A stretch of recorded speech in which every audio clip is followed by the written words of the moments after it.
Welcome to Leaders of Tomorrow Direct Connect, ET Now's daily platform for the Indian micro, small and medium enterprise sector. On this series, it's our endeavor to celebrate entrepreneurship and bring you expert advice from renowned business leaders to help you grow your business. Today, we have two experts joining us. First and foremost, I'd like to introduce Mr. Mani. He is the ex-deputy MD in charge of SIDBI. We also have Sunil K. Goel, founder and CEO of Your Nest Angel Fund. Both these gentlemen are here to answer all of your queries. And in fact, the first query coming in from none other than UR Sabapati. He's calling us with this query. Let's listen. So there is a scheme by DOT, DOE, Department of Electronics, for giving incentives for the capital equipment for the electronic manufacturing industry. It's called MSIP, Modified Special Incentive Scheme. So in that category, the minimum investment should be 10 crores. They say, like we are a MSME, company with less than 10 crore investment. I don't know why we are denied. The investment is less than 10 crore. All right, so that essentially is about, investing, what one has to do, and also investment, subsidy, in fact, coming in for the MSME space from the government.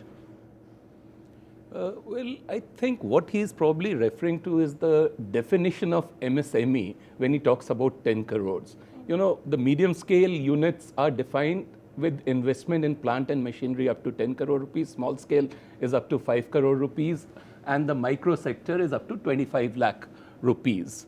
So if he's referring to that definition of medium scale, I'd like to mention that the definition emanates from the MSMED Act 2006. And the definition is currently under revision, and as per the discussion paper, which was actually put up by the Government of India MSME department, the definition is likely to be revised up to 30 crore rupees. So medium scale would go up to 30 crore rupees and obviously would cover all such companies also in due course.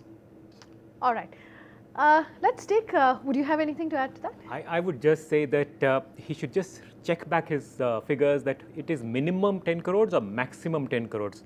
It is the maximum 10 crores which Mr. Mani has mentioned that is the rule for government grants or subsidies to be given. If it is referring to minimum, then there is some gap in understanding. Okay, fair enough. Mr. Sabapati, I hope that answers your question. Let's listen in to the second query coming in from Hemal Savla. Go ahead, Hemal. Yes. So the basic my question is that in today's world, when there are so many opportunities for job seekers in e-commerce or new startups, as an SME, we face a lot of problem in employing youth at the right, given the right talent and the right salaries. So how do we face that challenge of employability of staff, skilled and non-skilled both? So essentially, manpower and hiring, I'm assuming, is a huge cause of concern, a talking point in the MSME space. We fund startups, early stage companies as a venture capital fund, and this is a consistent problem for any MSME as to how do we retain people when the businesses are, the competing businesses are growing much faster, they're getting far bigger, deeper checks, and they would pick up the people, they train people from us, and for higher salaries, they'll move on. First thing is, as a small entrepreneur, you have to have a family kind of atmosphere in your business. If you're not having that, it'll be very difficult for you to retain part one. Part two, there are only going to be a few people which are critical to your business. It could be 5, 10 such people which are very, very critical. Make sure they have excellent performance rewards. At small scale levels, we can never enhance fixed pays. But we can always give rewards to the people as variable pay when they do well. If that kind of rewards can come by, great. And last is, if you can do some profit sharing with them, the people who actually are going to be there for lifelong for you, if you can do some profit sharing with them, that's the only way to retain people. All right, so that's as far as hiring goes in the MSME space. Let's take the third query, and this is something that's been posted on Facebook coming in from Dinesh Kumar Agarwal. His query. Due to the current global volatility, India Inc. is taking a big knock, and the impact, he says, the biggest one being felt by the MSME space. How does one overcome this? what would you recommend? You know, the strength of MSMEs lies in the fact that many of them come up in clusters. If I recall rightly, there was a study quite some time back which said there are about 400 SME clusters in the country, which cover about 80% of the SME industry actually. So if we can harness the strength, collective strength of MSMEs in clusters, that is one of the ways in which we can bring down our costs by mass procurement of raw material, etc., using common facilities. So the industry has to come together. Secondly, at the individual level, the MSME has to look at increasing its efficiencies on an ongoing basis, whether it is reduction of wastages, whether it is in the field of energy efficiency. It has to harness the power of electronic marketing. And ultimately, I think the test of any good organization lies in ensuring excellent customer service and understanding their competitors' offerings. If the MSME is able to take care of these aspects, I think they would, by and large, be able to sustain during a period of slowdown. I think in such situations, if we can explain to a banker proactively that there is a slowdown because of which we may need a reschedulement of loans, bankers would also very proactively look at rescheduling these loans and handhold you through the difficult period. Would you have anything to add? Yeah. I remember writing a mail to all my portfolio companies sometimes in October and alerting them as to how to face the slowdown. And let me give tips out of that particular letter itself. First is stay highly focused. Whenever there is a slowdown expected, please only focus on what you are good at and very, very good at. Stop looking at diversifications or reducing your focus from the core part of the business and getting into something else or so. That's the first part of it. Second, conserve as much of cash as you can because you don't know whether the slowdown is going to be a few months or a few years. Third, if you can reduce your borrowings at that point in time, or as Mr. Mani said, you can renegotiate repayment schedules with the banks. That's the very, very good thing. That means you will have a cash to be able to protect it. Let's take in the next caller coming in from Sanjay Purulia. He has a query. Go ahead, Sanjay. Even in today's transparent age of IT, most IT companies are following restrictive trade policies, making technology disruption extremely difficult in certain segments. If the government cannot realize this reality, can trade bodies like NASSCOM, etc., create an environment in which such restrictive trade practices are highlighted, if not totally curbed? We all understand that innovation creates wealth for nations, and any restrictive practice has long-term dangers for a healthy industry. Industry bodies and associations refuse to create level playing field. They tend to look the other way. This is proving to be a big deterrent for new players, harming innovation and customers. I need some kind of a feedback on this or a recognition on what the trade bodies are doing. So, to recap that essentially on restrictive trade practices. There are smaller industry bodies, new industry bodies, which come up to overcome the challenges of large bodies that have been having the large players as members and dominating the market and not listening to the needs of the smaller players who are trying to come back and say that this restrictive trade practice should be stalled. I won't name the example, but what we saw in one industry, that all the smaller players or the MSMEs came together and happened to go to the government as an industry body. Government only listened to industry body. Now this was a smaller industry body, not a larger players, and they put forth their point of view. Can this restrictive trade practice be eliminated or taken care of? It takes time. It took far longer a period for them to resolve, 24 months for them to resolve it, but there's the case study there. But I would say that it is only about knocking the door of the government again and again. There is no other best way. Do you want to add something? No, I would totally agree with Sunil that ultimately it's the industry bodies which would have to play a major role with the government on a continuing basis. And from its side, at least, I think the government is taking a lot of measures to continue to provide a level playing field. For example, IT companies, if they want to go in for innovation, etc., you do have the India Aspiration Fund, which has been set up, which will provide them venture funding support. Then you have the Make in India Fund, which on the other side provides the debt-related support at very, very competitive rates. You have the TREDS platform, which is coming up, which would take care of the problem of delayed receivables through an electronic platform. And then the Make in India policy itself, 25 sectors, where sector-specific policies are going to be drafted. Some of them have already started. For example, the defense sector, there is a clear-cut policy which has already been laid down in some other sectors also. So I think the government is also making all-out efforts to ensure a level playing field for the MSMEs through various policy measures. All right, gentlemen, time for a very short break, but we will continue taking all of your queries, your emails, calls, as well as your Facebook posts. Do stay tuned. We'll come back after this very quick break.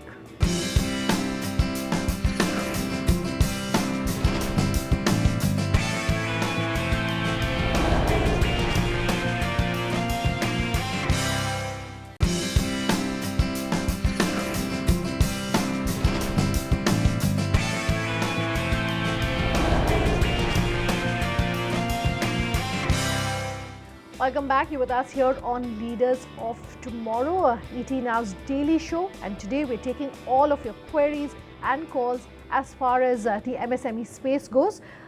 Let's answer, in fact, a query which has come in on email from Ashwin Sangi. He wants to know how one really maintains financial stability at a time when most developers are in a state of flux, and also to advise on what can be provided in terms of projects-based funding when they want collateral for loans. Mr. Mani? From the question, I presume that he's a developer in the construction industry, basically. So yeah, the construction industry is facing problems on multiple fronts, again because of the slowdown to a large extent. Funding in the construction industry is invariably against projects and collateral security. And I think it's an accepted fact of life that you do have to provide collateral securities to get funding of that large nature in particular. On the real estate front, there's one very positive development that has happened. The government has come out with real estate infrastructure funds, REITs. The REITs are going to be now investing in promising developers and ventures, and the ones which are actually going to be yielding some kind of rental yields are going to be far better projects for them to fund.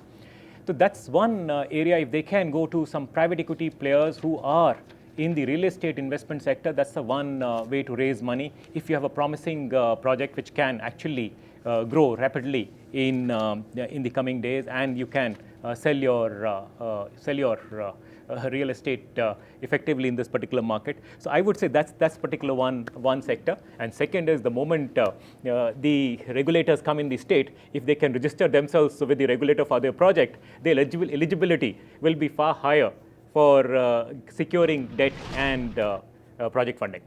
All right, time for a quick call coming in from our viewer, Altul Goel. Go ahead. I want to open a 3-star hotel in Agra.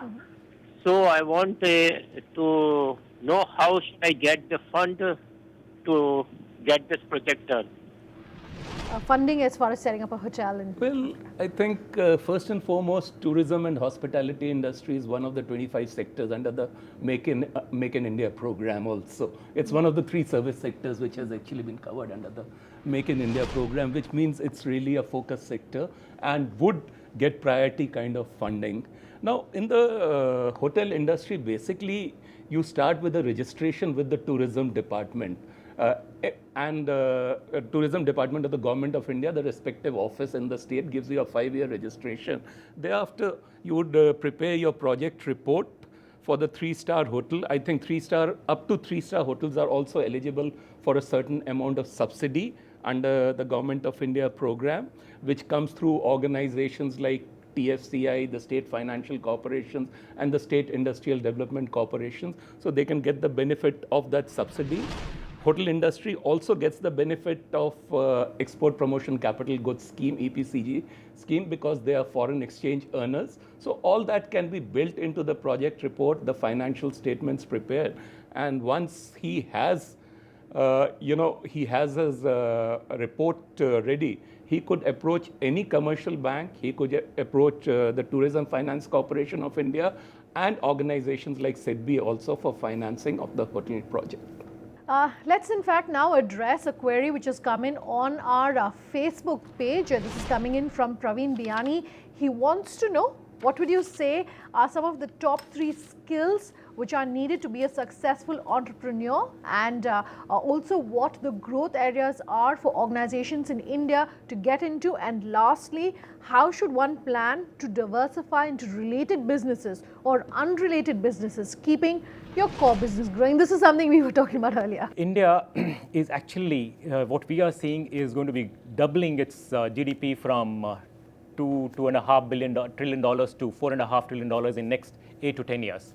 Opportunities are going to come across each and every space. Every consumable activity is going to be growing. As venture capital funds, we believe the maximum growth is going to be driven by the knowledge economy. Anything to do with IT, mobile, internet, cloud, or any kind of software automation, that's how we see the opportunities. And lastly, I would say MSME is the focus of the Government of India, of Make in India, and even the India Aspiration Fund. The 10,000 crores allocated by the government, of that 2,500 crores is already allocated. We are putting most of that money into the small scale. So if he is looking at a small scale venture, there is all the probability that the funding can even come through the venture capital cycle. Sure. All right. Let's take a quick call then, coming in from Ginish Konkar. Go ahead, Ginish. My question which I had posed was, especially in the small scale industry, the small scale industry generally supplies material or goods to a larger industry. And it has been my experience that the larger industries do not really pay the bills on time. And firstly, of course, there is a 30 days, 60 days credit period that they demand. And many a times, even after that, they do not pay immediately when the bill is due. They extend it by various reasons, and this leads to increasing in the cost of business. It leads to, the entire circle goes for it's difficult to do business in that way. So is there any solution that can be found for this? What would you recommend, Mr. Mani? Well, yeah, it's again a fact that in any slowdown, MSMEs payments also get affected, and the payment cycle increases. Girish mentioned that his payment cycle is 30 days or slightly more, which I think compared to the rest of the MSME sector is still a very, very comfortable position, because in the slowdown, the cycles have slowed down to anywhere between 90 to 360 days, even up to a year in certain sectors. And it's not only the private sector corporates where the slowdown is felt, but even the public sector entities, the payments are considerably delayed. And if I remember one of the figures I'd read some time back, at any point of time, there's about 60,000 crore rupees outstanding towards receivables of MSME sector from the public sector also. So this is one of the serious problems which the sector has. And immediate way to address the problem is either they go in for a bill discounting facility with organizations like SIDBI, which take an exposure on the large corporate, and based on the comfort that the large corporate provides, they discount the bills of the MSME suppliers, ensuring that the MSME suppliers get payments immediately, and the mother unit or the corporate settles with SIDBI 30, 60 or 90 days later, as may be the terms of agreement. The second alternative is to go in for factoring, which really has not picked up in the country and is a more expensive option. But in factoring, the other additional advantage is that your receivables book management can also be taken over by the factor, thereby freeing you to concentrate on your core manufacturing or service industry, whatever you're doing. Here I'd also like to mention that given the large magnitude and the dimensions of this problem, over the last 1 year, there's been a lot of discussion in the country, and RBI had come out with a discussion paper on what is called the TReDS, the Trade Receivable E-Discounting System. Now, RBI has recently given 3 licenses for setting up TReDS platform, and going forward, the TReD platform would provide the kind of solution which MSMEs are looking for, because this will be an electronic platform on which there will be 3 kinds of players. The accredited or registered MSMEs, the large corporates, and the financial institutions or banks. And as and when an MSME makes a supply to any large corporate, they would load their bill on the electronic platform. The bill would go, this would go through a price discovery mechanism, and the financial institution which agrees to discount the bill at the lowest rate would eventually get to discount it. The platform would bring in a lot of transparency in the area of delays in the MSME sector and simultaneously provide very competitive pricing to the MSMEs for discounting their receivables. Let me just add to this. This is a very, very big problem for all our startups. First thing is that there is an act out there which protects our money to be coming in from the large corporates. Every time on our invoice must mention the MSME registration number. Second, this particular act based on which the 3 institutions are coming in, they will be there in next 3 months' time. If we can register ourselves under that program, all our bills can be traded on an exchange. And let me tell you, because it's will be competitive, we put in our money in FDs at 8%. Tomorrow, some of us will be able to buy that particular debt of State Bank of India or large companies, some invoices, etc., and may be able to discount your bills at as low as 10 to 12%. So that's going to be the opportunity for MSMEs to be able to discount their bills at that attractive a rate. Absolutely. And the last point I'd like to just add is that they have to manage their working capital cycle, and on the other side, negotiate with their own suppliers also for longer payment cycles, perhaps. Unfortunately, we've run completely out of time, but there's, queries coming in thick and fast, and we will look forward to answering all of those queries. But that's all we have on this edition of Leaders of Tomorrow Direct Connect. If you need expert advice for any aspect of your business, do feel free to write in, get in touch with us, and also do mention that you can write in on our Facebook page. Just remember to use the hashtag LOT, and we will get our experts to answer all your queries for you. Thanks so much for watching.